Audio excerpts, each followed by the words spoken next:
என்னன்னு நினச்சி 18ஆம் நூற்றாண்டில் தாங்க இந்த கோயிலை கட்டுறாங்க விஜயநகர மன்னர்கள்லாம். இக்கோயிலோட மூலவர் சிலை கல் சிலையால் ஆனதல்ல.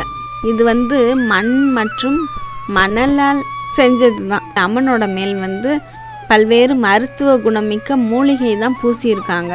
அதனால அம்மனுக்கு அபிஷேகம் கிடையாது. இது மூலிகை திருமேனி தான். உற்சவர் அம்மனுக்கு மட்டும்தான் அபிஷேகம் நடைபெறும்.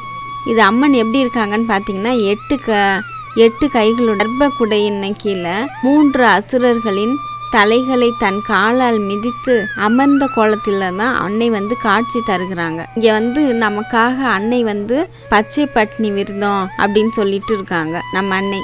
இது எதுக்குன்னு பார்த்தீங்கன்னா உலக நன்மைக்காகவும் பக்தர்களோட நோய் நீங்கணும் அப்படின்னு அம்மனே விரதம் இருக்கிற அதிசயம்தான் இங்கே நடக்குதுங்க. மாசி மாத கடைசி ஞாயிறு முதல் 28 நாட்கள் இந்த விரதம் பண்ணுறாங்க. நாட்கள்லாம் பார்த்தீங்கன்னா அம்மனுக்கு இளநீரும் பானகம் துள்ளு மாவு இதுதான் நிவேதனமாக படைக்கிறாங்க. அதாவது என்னன்னு பார்த்தீங்கன்னா இப்போ நமக்கு உடம்பு சரியில்லைன்னா அம்மா எப்படி வேண்டிக்கிறாங்களோ அதே போல அம்மன் நமக்காக அவங்க விரதம் இருக்காங்க இந்த நாட்களில். அதனால தான் இவங்க ரொம்ப சக்தி வாய்ந்தவங்க. பூச்சொரிதல் விழா அப்படிங்கிறது பார்த்தீங்கன்னா அம்மன் விரதம் தொடங்குற நாள்ல ஆயிரக்கணக்கான அதாவது கிலோ கணக்குல பூக்களை அம்மனுக்கு அபிஷேகம் செய்வாங்க. தான் பூச்சொரிதல் விழான்னு சொல்றாங்க. எப்படின்னு பார்த்தீங்கன்னா அந்த உதிரி பூவெல்லாம் கொண்டு வந்து நிறைய பேர் எல்லாம் லாரியில வண்டியில எல்லாம் கூடையா கொண்டு அம்மனுக்கு அபிஷேகம் செய்வாங்க. அப்படியே பூக்களாலேயே அம்மான்னு தான் கூப்பிடுவாங்க. இவங்க அந்த அலங்காரத்துலலாம் பூச்சொரிதல் அலங்காரத்துலலாம் பார்த்தீங்கன்னா அவ்வளோ அழகாக இருப்பாங்க. நிறைய வந்துக்கிட்டே இருக்குங்க அம்மனுக்கு. எல்லா ஊருக்கும் பூ வந்துக்கிட்டே இருக்கும், போட்டுகிட்டே இருப்பாங்க அம்மனுக்கு.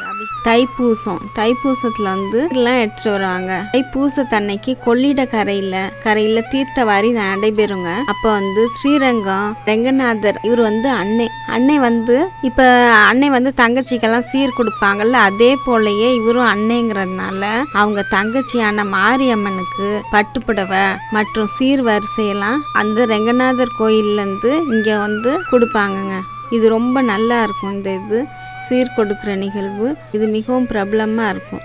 அம்மை அப்புறம் தீராத நோய்கள் அதனால பாதித்தவங்க இங்கே தங்கி அம்மனை வழிபட்டு அம்மா நீங்கள் தான் எங்களுக்கு செய்யணும்னா அவங்க குணம் கொடுக்குறாங்க. நோயில் பாதித்தவங்களாம் இந்த அம்மனை வழிபட்டு நல்ல குணமும் உடல் நலனும் பெற்று வாழ்கிறாங்க. கரும்பு தொட்டில்னா என்னன்னு பார்த்தீங்கன்னா குழந்தை வர வேண்டி சாமி கிட்ட வேண்டிக்குவாங்க.